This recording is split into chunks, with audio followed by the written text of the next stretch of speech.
देखिए, ये सत्य उनके मुंह से निकल गया।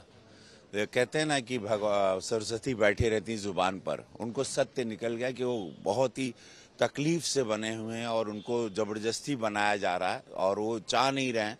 वो चाह रहे हैं विदेशों में रहना, वो चाह रहे हैं कि लगातार 10 साल की छुट्टी पे रहें, इटली या जहाँ भी जाते हैं।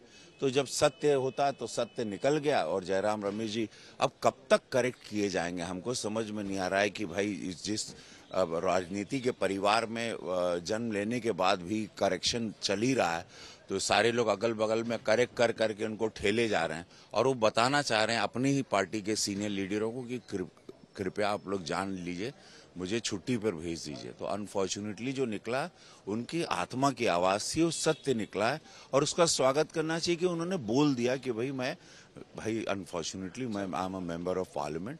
तब और अब आप जान ही रहे, पूरे देश में इस बात की चर्चा है कि देखिए आज फाइनली उन्होंने एक्सेप्ट कर लिया। लेकिन उन्होंने ये भी कहा कि ये डेमोक्रेटिक सिस्टम का अब टेस्ट है कि उन्हें पार्लियामेंट में बोलने दिया जाता है या नहीं बोलने दिया जाता है। नहीं, 1 घंटा उनको दिया जाता है, उसमें लोग हुटिंग करते हैं। खैर अभी बात उस पर नहीं है, बात यह है कि बड़े वो तकलीफ में हैं और उनकी पार्टी के सारे सीनियर्स को जान लेना चाहिए कि उनको पीड़ा में उनको आज़ाद कर, उनको सब लोग ढकेल के ले आते हैं सदन में, उनको शब्द उनके कान में ठूसे जाते हैं, उनको बोलने पर मजबूर किया जाता है, उनको बताया जाता है कि आज पार्लियामेंट में ये हुआ है, हर चीज़ की ब्रीफिंग दी जाती है। अब वो परेशान उब चुके हैं, इसलिए कल उनका अनफॉर्चुनेटली जो शब्द था उनकी अंतरात्मा की सत्य की आवाज़ थी। देखिए, ये सत्य उनके मुंह से निकल गया। ये कहते हैं ना कि भगवान सरस्वती बैठी रहती जुबान पर, उनको सत्य निकल गया कि वो बहुत ही तकलीफ से बने हुए हैं और उनको जबरदस्ती बनाया जा रहा है और वो चाह नहीं रहे हैं। वो चाह रहे हैं विदेशों में रहना, वो चाह रहे हैं कि लगातार 10 साल की छुट्टी पे रहें, इटली या जहाँ भी जाते हैं।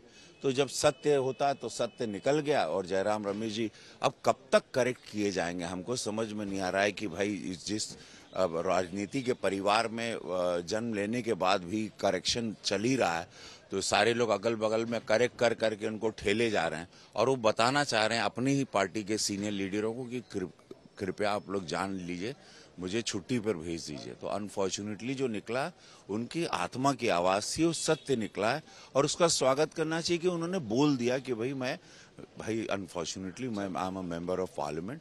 तब और अब आप जान ही रहे, पूरे देश में इस बात की चर्चा है कि देखिए आज फाइनली उन्होंने एक्सेप्ट कर लिया। लेकिन उन्होंने ये भी कहा कि ये डेमोक्रेटिक सिस्टम का अब टेस्ट है कि उन्हें पार्लियामेंट में बोलने दिया जाता है या नहीं बोलने दिया जाता है। नहीं, 1 घंटा उनको दिया जाता है, उसमें लोग हुटिंग करते हैं। खैर अभी बात उस पर नहीं है, बात यह है कि बड़े वो तकलीफ में हैं और उनकी पार्टी के सारे सीनियर्स को जान लेना चाहिए कि उनको पीड़ा में उनको आज़ाद कर, उनको सब लोग ढकेल के ले आते हैं सदन में, उनको शब्द उनके कान में ठूसे जाते हैं, उनको बोलने पर मजबूर किया जाता है, उनको बताया जाता है कि आज पार्लियामेंट में ये हुआ है, हर चीज़ की ब्रीफिंग दी जाती है। अब वो परेशान उब चुके हैं, इसलिए कल उनका अनफॉर्चुनेटली जो शब्द था उनकी अंतरात्मा की सत्य की आवाज़ थी।